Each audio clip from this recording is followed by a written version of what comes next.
ETF index mutual funds నేర్చుకుని stock మార్కెట్లో రాణించాలనుకుంటున్నారా? వెంటనే ఈ నెంబర్కి కాల్ చేయండి.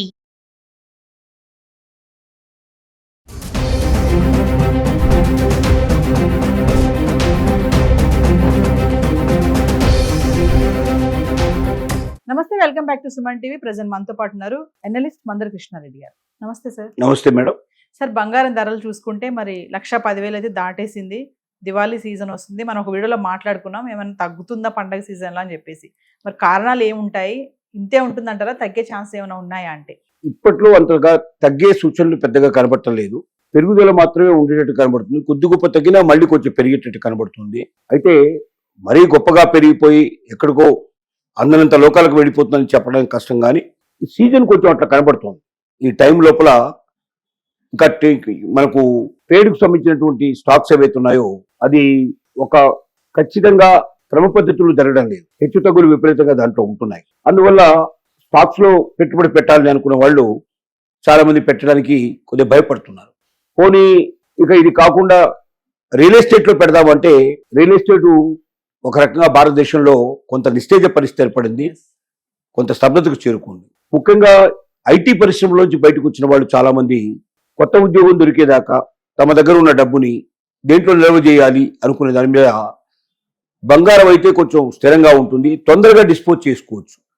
రియల్ ఎస్టేట్లో పెడితే అంత తొందరగా రాదు, దాన్ని అమ్మడానికి కొంత టైం పడుతుంది. అది ఈ లోపల తమకు ఏదైనా మంచి భవిష్యత్తు దొరికితే ఏదైనా ఒక ఇండస్ట్రీ స్టార్ట్ చేద్దామన్నా ఇంకోటి స్టార్ట్ చేద్దామన్నా వెంటనే డబ్బు కావాలంటే బంగారం అయితేనే మనకు అది సాధ్యం అవుతుంది అన్న ఉద్దేశంతో చాలామంది ఐటీ పరిశ్రమలోంచి బయటకు వచ్చిన వాళ్ళు, అమెరికాకు వెళ్లకుండా ఇక్కడ ఉండిపోయిన వాళ్ళు, అమెరికా నుంచి తిరిగి వెనక్కి వస్తున్నటువంటి వాళ్ళు, ఇలాంటి వాళ్ళంతా కూడా ఎక్కువ భాగం బంగారం లోపల పెట్టుబడి పెడితే బాగుంటుందనే ఉద్దేశంతో ఎక్కువగా పెడుతున్నట్టుగా మనకు తెలుస్తోంది.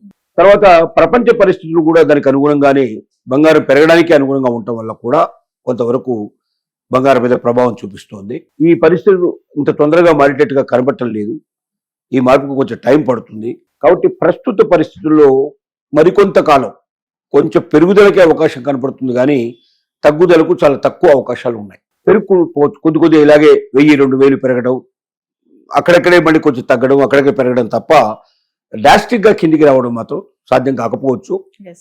రెండోది పండుగలు కూడా ఉన్నాయి కాబట్టి కొనుక్కునేటువంటి వాళ్ళు ఎవరన్నా ఉంటే భారీ మొత్తాల్లో మాత్రం ఇప్పుడు బంగారం కొనడానికి అనువైన సమయం కాదు.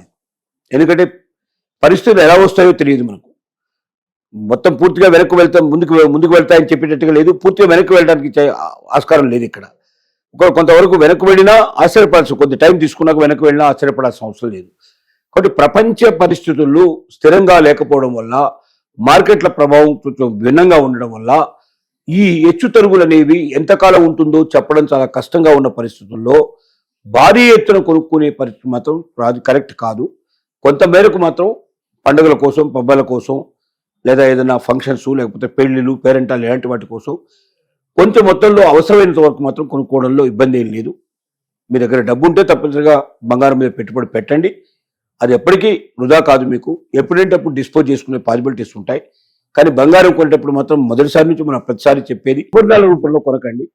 ఆభరణ రూపంలో కొనడం వల్ల ఏమవుతుందంటే తరుగు పోతుంది, దాంట్లో మజూరీ పోతుంది, దాంట్లో తర్వాత దాన్ని అమ్మేటప్పుడు ఇవన్నీ మైనస్ చేసి అమ్మాల్సి వస్తుంది. మీకు సరైన రేటు రాదు, మీరు కోరుకున్నంత రేటు రాదు మరి దాంట్లో.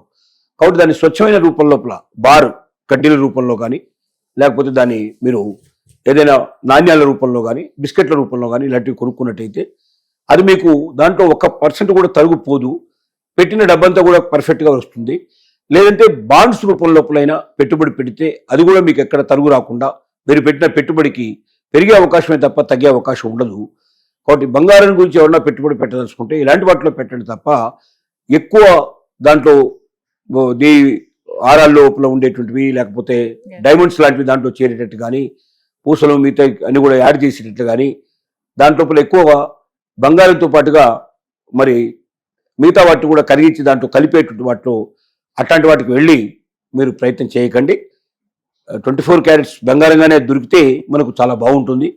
క్యారెట్స్ తగ్గుతున్నా కొద్దీ మనకు దానికి రేటు తగ్గిపోతుంది.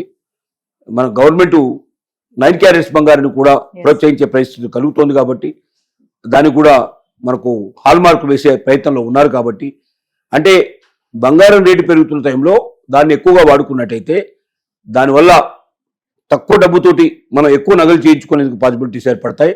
ఎక్కడైనా దొంగతనం జరిగినా మనం ఎక్కువ నష్టపోకుండా మనం ఉండే అవకాశాలు ఉంటాయని అనేక రకాల విషయాలను దృష్టిలో పెట్టుకొని ప్రభుత్వం దాన్ని ప్రోత్సహిస్తుంది. కాబట్టి ఎక్కువగా ఇప్పుడు పెట్టుబడి భారీగా మాత్రం బంగారం మీద పెట్టడం కరెక్ట్ కాదు. కొంత మేరకు మాత్రం పెట్టుకోవడంలో తప్పు లేదు అని మనం చెప్పగలుగుతాం. సార్ ఒక చిన్న సందేహం సార్, ఇప్పుడు ఈ టైంలో 1,10,000 దాటింది కదా, మన దగ్గర ఏదైనా పాత బంగారం ఉందనుకోండి, అంటే అది వాడనిది ఇరిగిపోయినట్టు ఉందనుకోండి, దాన్ని కనుక మనం అమ్మితే గ్రామ్కి 10,000 అనేవి వచ్చే ఛాన్సెస్ ఉన్నాయా సార్?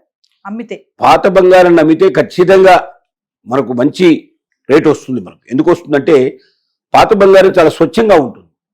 అది 24 క్యారెట్స్కి ఎక్కువగా ఉండే అవకాశాలు ఉంటాయి. కాబట్టి దానికి పూర్తిగా 100% డబ్బు వచ్చేందుకే ఎక్కువ అవకాశాలు ఉంటాయి. పూర్తిగా ఇవాళ ఉన్న రేటు ప్రకారం వచ్చే అవకాశం ఉంటుంది. తరుగుదల చాలా తక్కువ పోతుంది. అంటే మరి ఆభరణాల రూపంలో కాకుండా స్వచ్ఛంగా ఉన్నట్టయితే, ఆభరణ రూపంలో అయితే డెఫినెట్గా అది తరుగు ఇట్లా తీసిస్తారు. ఏదేమైనప్పటికీ కొత్త బంగారం కన్నా పాత బంగారంకు వాల్యూ ఎక్కువ ఉంటుంది. పాత బంగారాన్ని అమ్మడం కూడా చాలా తేలిక, దాని వారి నగల రూపంలో చేయించుకోవడానికి కూడా చాలా బాగా పనిచేస్తుంది. కాబట్టి పాత నగలు ఎవరి దగ్గర ఉన్నట్టయితే, పాత బంగారం ఎవరి దగ్గర ఉన్నట్టయితే ఈ సమయంలో బాగా రేటు పెరిగి ఉంది కాబట్టి ఈ సమయంలో దాన్ని విక్రయించడానికి కానీ, దాన్ని మార్చేసుకొని వేరే ఆభరణాల రూపంలో తయారు చేసుకోవడానికి కానీ, ఎప్పటికైనా భవిష్యత్తు రూపంలో పనికొచ్చేట్టుగా చేసుకోవడానికి కానీ ఇది ఒక మంచి తరుణంగా మనం చెప్పుకోవడానికి అవకాశం ఉంది. Thank you sir.